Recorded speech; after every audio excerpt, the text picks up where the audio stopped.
Hello and welcome to another episode of On Fire here on Daily Mirror Online. I'm Easwaran Rutnam. Sri Lanka's foreign policy has been inconsistent over the past few years under successive governments. Concerns have been raised over the relationship Sri Lanka has had with certain countries. Joining me on the program today is Foreign Minister Professor G.L Peiris to discuss our foreign policy. Welcome to the program, Minister Peiris. Thank you very much. Thank you. So, Professor Peiris, since taking office recently, you have met a number of diplomats, Yes. both on one-on-one capacity as well as in groupings. What is the core message that Sri Lanka has communicated to the world? The core message is that we believe in engagement at all times.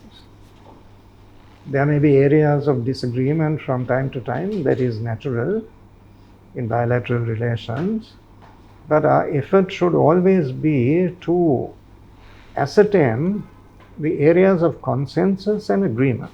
There are always such areas as well. There are always areas where we could collaborate to the mutual advantage of both countries. And even if there are reservations with regard to particular matters, there are still abundant opportunities that are available for the enhancement of trade relations, for investment opportunities, tourism, all of this. And I think this is succeeding because we are establishing a rapport, and there is reciprocity. Countries are reaching out to us. There is general recognition of the vistas of opportunity that are available in Sri Lanka, and I am very pleased with the substance and the tenor of the discussions that I have had with representatives of foreign countries during the last 2 months. Prior to 2015, when then President Mahinda Rajapaksa was in office, Yes. The government at the time followed a very strong pro-China policy. Is that the same stance that this government is also taking? China is a friend. China has stood by us in times good and bad. China has made a very significant contribution to the economic development of Sri Lanka, particularly our infrastructure development, our highways, our ports and harbors. This is greatly appreciated, and we have also stood by China in matters that are of critical importance to that country, like the One China policy. The Belt and Road Initiative, we have very strongly supported. We are part of that initiative. But at the same time, I want to emphasize that we do not have exclusive relations with one country, shutting out all other countries. That has never been the case. You referred to the foreign policy during the time of President Mahinda Rajapaksa. I was foreign minister during that period. There was no exclusivity. Obviously, China was a very important development partner. But that did not detract from equally productive relations that we had with other countries. And there is continuity in that regard. That is very much our approach to our relations with other countries. We have friendly relations with all. We are very clear that we do not permit one country to do anything in Sri Lanka that is detrimental to the interests of another friendly country. So we have been able to evolve and develop mutually beneficial relations with all the countries that have dealings with us. And when we talk about our relations with other countries, our relationship with the US has been on rocky ground in the recent past. Yes. I recall your meeting in the States when you visited the US in 2010, your meeting with then Secretary of State Hillary Clinton. And she, at the press briefing at the time, referred to the importance that you played as foreign minister and maintaining the relationship with the US. Yeah. What sort of role would you look at doing right now as well as far as US-Sri Lanka relationship is concerned? Well, the US is also, there are American companies that are keen on investing in this country. Many of our exports, particularly our apparel exports, find their way into the markets of the United States. Take our apparel sector, our quality products. Companies like Brandix, MAS Holdings, export a large quantity of their products into the markets of the United States. Victoria's Secret in the US is one of our principal buyers. And during the COVID-19 period, when our traditional exports could not be sent out any longer because there was no demand for them, there was a very successful shift to personal protection equipment, PPEs. And that enabled the production lines to be kept open and for employment to continue to be provided. There was no retrenchment. So the markets of North America are very important for us. Some of the tensions grew out of the United States being the principal country sponsoring resolutions in Geneva regarding Sri Lanka. And that has continued year after year. The US at one time dropped out of the Security Council, but in 2012, 13 and 14 they were active in bringing those resolutions and canvassing very strenuously for the resolutions to be passed. But yesterday I met all ambassadors and high commissioners accredited to Colombo, and I told them, be objective. You need to give us credit for the progress that is being made under very difficult circumstances. Just consider what has been accomplished on the ground by local commissions, local mechanisms, like the Office of Missing Persons, the Office of Reparations, the Office for National Unity and Reconciliation, the Human Rights Commission of Sri Lanka, the commission appointed by President Rajapaksa, chaired by a sitting judge of the Supreme Court, not a retired judge, to go into what needs to be done further. And we are prepared to work with you to share information. There is nothing we want to withhold, but there must not be ad hoc mechanisms that are specifically targeting Sri Lanka.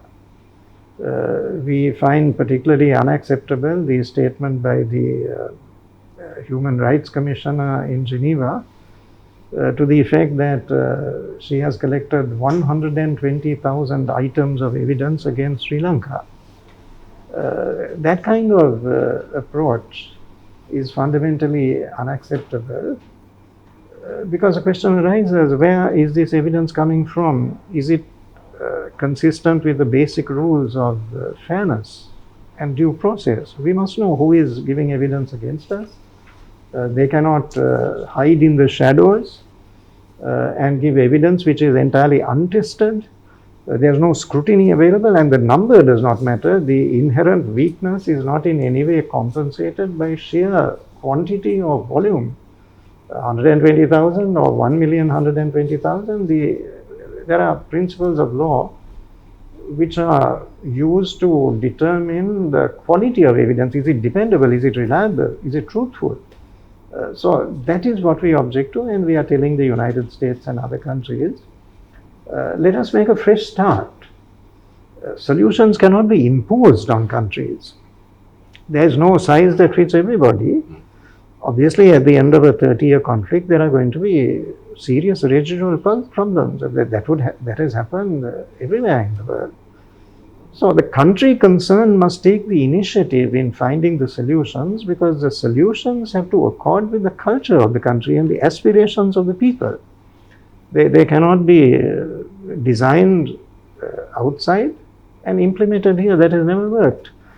I would say this is the main reason why the previous Ihapalana government achieved so little on the ground. They made promises, they may have had good intentions, but they found that they were swimming strongly against the current. So in order to implement on the ground, you must have a certain minimum of public support. Without it, nothing is going to be successful. So what I've been saying is we work with you in a spirit of partnership, but we don't want you to resort to coercion through resolutions, through threats. That is not the spirit in which we would look forward to working with you. And I must say that there has been some degree of resonance, which we welcome, and that is a very promising foundation to build upon. Since you mentioned the human rights issue, I know in the past the government has been asking the UN to take Sri Lanka off the human rights agenda. Yeah. But with the High Commissioner, even yesterday, I believe she spoke at the UN General Assembly as well and mentioned Sri Lanka. So if she's continuing to keep the spotlight on Sri Lanka, how is Sri Lanka going to deal with the Human Rights Council going forward? Yeah, but then we must ask the question whether that spotlight is reasonable. I mean, is Sri Lanka the most troublesome country in the world at this time? Look at situations elsewhere. So the degree of attention that is being given to Sri Lanka, is it reasonable or proportionate? If it is not, then we have to ask ourselves the question, what is the true reason behind this agenda? Is it to do with the well-being of people in Sri Lanka, or has it to do with the agendas of other actors, politics of other countries, the fortunes of politicians of other countries, the influence of the diaspora, their influence at elections, the resources at their command, their organizational capability? So are those the factors that are driving this agenda? If that is the case, is it in keeping with the well-being of the Sri Lankan people? I mean, many people have told me what is very striking is the disproportion. I mean, is it reasonable in a situation where more than half the world's population has not received even one vaccine? Is it reasonable for hundreds of millions of dollars to be spent on an investigation of Sri Lanka? Does that accord with sound priorities? And is that the aim and objective of the United Nations system, to target particular countries, applying standards which are obviously not applicable to everybody, double standards? That is all too obvious. Now, the result of this is that there will be an erosion of confidence in the moral and ethical stature of the United Nations system, if it is seen to operate in a manner that is manifestly inequitable. Some countries can get away with anything because they cannot be challenged. But small countries which do not have that kind of might are picked on and pursued relentlessly. Is that what the United Nations system is all about? One of the pillars of the system is the equality of states. So when the perception gains ground that the United Nations is an organization that works on the basis of vested interests, that would be hugely inimical to the confidence that the United Nations system commands in the world at large. I also think that the time has come for some serious thought to be given to the reform of the system. We mustn't forget that the structure that we have today is one that came into existence at the end of the Second World War. The Security Council, its composition, the permanent veto, all of that.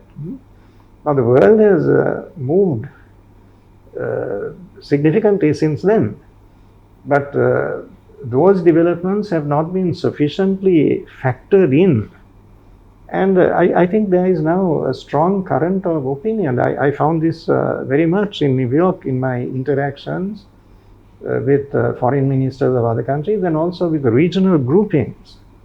There is a strong resolve to bring the United Nations into line with contemporary realities and to make it more relevant to the world in which we live. Perhaps a greater emphasis on the Economic and Social Council, for example, the economic side of things, to make life better for the vast mass of the population of the planet. I think some of these things have gone by default, and the structural reforms, which are long overdue, should command much more attention than they have received up to now. If ordinary people across the world are going to believe that the United Nations system is useful for them, the money that is being spent is worthwhile, and that is a way to ensure a better future for the system as a whole. Correct me if I'm wrong, Sri Lanka also allocates funds to the Human Rights Council. Isn't that correct? Are we going to continue that process? No. We allocate, we contribute to the United Nations system, and therefore we are entitled to dignity and self-respect. No, we do not intend to operate through threats. The amount we contribute is not large, but what matters is not the quantum of the contribution. That countries contribute vastly divergent sums depending upon their own economic resources. We do not threaten, we do not say that if you behave in a manner that we do not like, we will cut off resources from you. That's not the spirit in which we want to work. We have said no, we will engage. We have been members of the United Nations system almost since its inception. But you must respect our autonomy of action and the right of the Sri Lankan Parliament, our judiciary, our independent institutions to operate within their allotted domain. And nothing must be done to usurp those functions which rightly belong to local institutions. That is the kind of relationship that the system needs to develop with us in order to enable problems to be solved with the cooperation and assistance of our friends overseas. You mentioned earlier about the diaspora, or at least certain sections of the diaspora, and the impact or the pressure they continue to put on the international community. President Rajapaksa, I believe in his speech in the UN, mentioned his intention to reach out to the diaspora. Has an actual process commenced where we're actually trying to negotiate with the diaspora or get them involved in some sort of process? Yes, we would certainly welcome that. You know, it is very easy to converse with people who agree with you on everything. Such a conversation is not challenging at all, but such a conversation is also not productive. The challenge is to engage with people who have a point of view fundamentally different from one's own. Diaspora, we are certainly happy to talk about. When I met Lord Ahmed of Wimbledon in New York, I said, yes, we would be happy to speak to the diaspora. They may not accept everything we say. Their own views may not be entirely acceptable to us. But it is good to try to understand each other. And I don't know whether the diaspora is really aware of the changes that are taking place in Sri Lanka, the initiatives of the current government. And we think that the fullest possible information should be at their disposal. It's not only diaspora, our attitude to the NGOs, for example. We do not regard the NGOs as enemies. We have no desire to keep them at arm's length. We want to engage with them. They have very considerable outreach. They have garnered extensive experience over the decades. And I said in my response to Michelle Bachelet, the Human Rights Commissioner, that we regard the NGO community as valued partners. His Excellency President Gotabaya Rajapaksa met them on the 3rd of August. I met them on the 8th of September. The head of the NGO Secretariat is meeting them on the 15th of October, tomorrow in fact.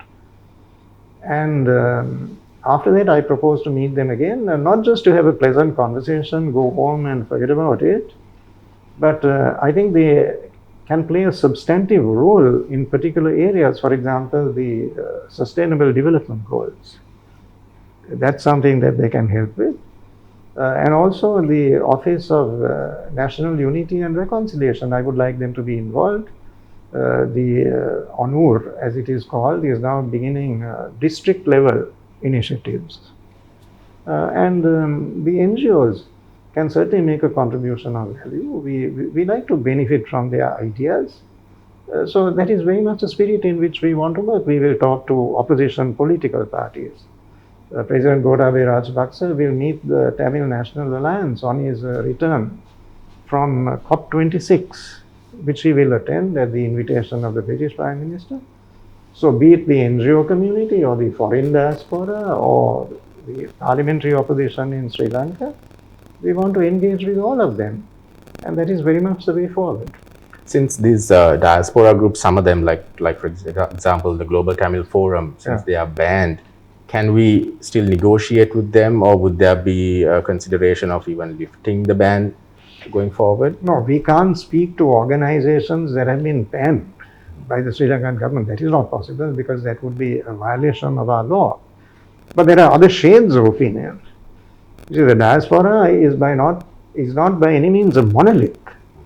There are nuances and gradations, right? So it's useful to engage with them. If they are not satisfied with what we are doing, what are the other things that they would like us to do? But there are things happening in the country. For example, the reform of the Prevention of Terrorism Act. We cannot repeal it. We have made that very clear. National security interests must remain foremost in our minds. Eternal vigilance is absolutely necessary considering the environment not only in this country but regionally and worldwide. So we need to retain legislation that will ensure the security of our country. At the same time, legislation which has been enacted a very long time ago must be revised from time to time. It is not intended to remain in perpetuity in that very form. So there are some provisions that ought to be modified. We are doing that, not as a response to pressure, not because of the sword of Damocles, but because we are convinced that it is the right thing to do. When people who have been incarcerated for very long periods of time, former LTT cadres, we have to examine whether some of them can be released back into the community. They have been rehabilitated, and whether their release can be done without any detriment to national security.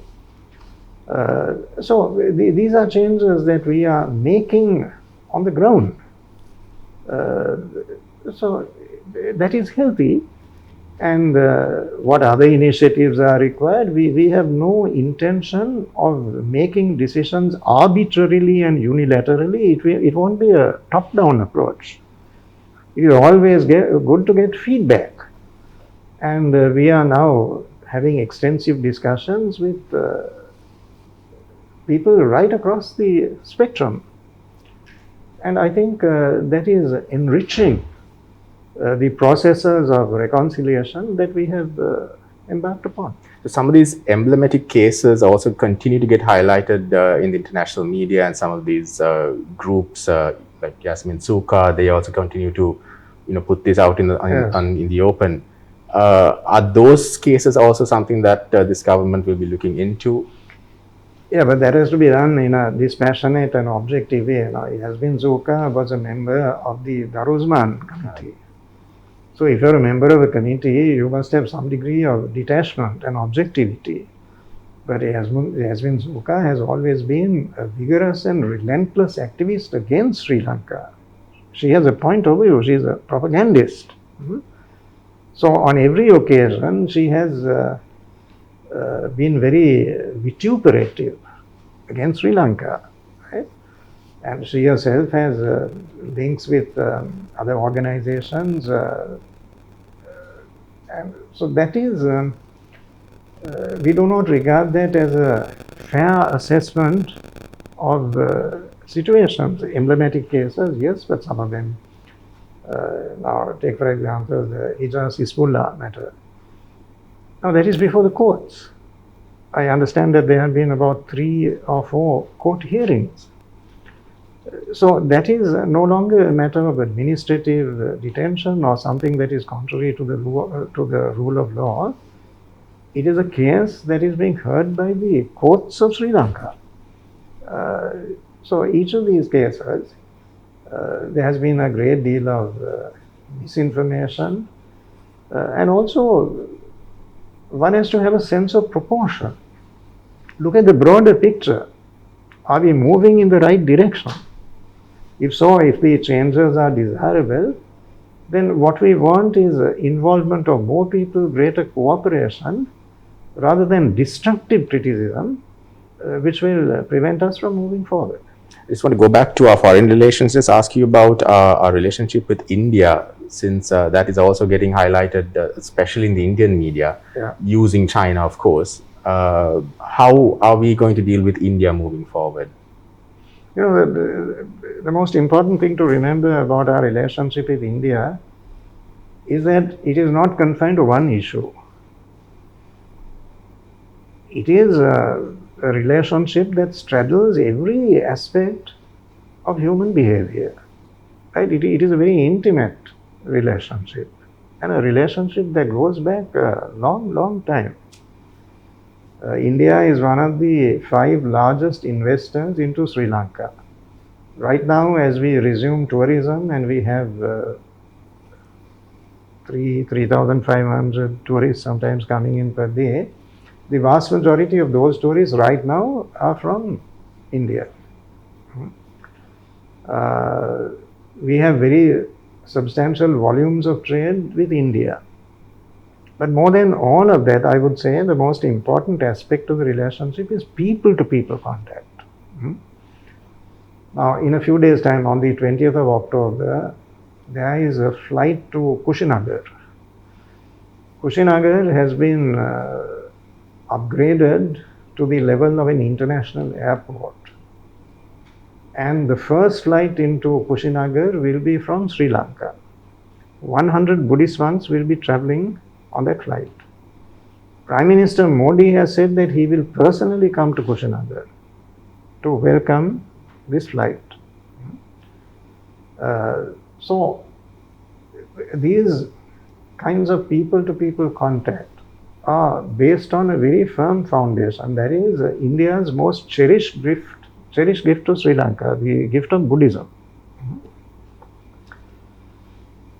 Consider the extent and the depth of people-to-people contact. We have academics going there, we have dance troupes, we have business people going there, right? We have filmmakers. And don't forget that it is not just a relationship between Colombo and New Delhi. We have relations with the other states of India.